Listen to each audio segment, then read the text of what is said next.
Kolhapur one विभागाचे उपवन संरक्षक जी गुरुप्रसाद यांच्या अन्यायकारक निर्णयाविरोधात यशवंत क्रांती संघटनेच्या वतीने निवेदन देण्यात आलं। वन हक्क कायद्यानुसार जमीन मिळालेल्या वनवासी नागरिकांना नुकसान भरपाई नाकारण्याचा निर्णय, मृत जनावरांसाठी लादलेले कठोर निर्णय तसेच वन विभागाच्या मनमानी आदेशांविरोधात संघटनेने आवाज उठवला आहे।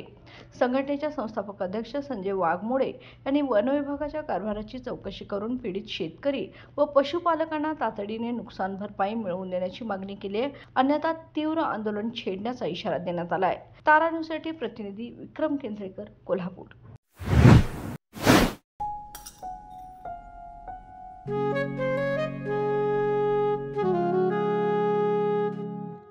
बाबा, आज येताना बासुंदी घेऊन या ना।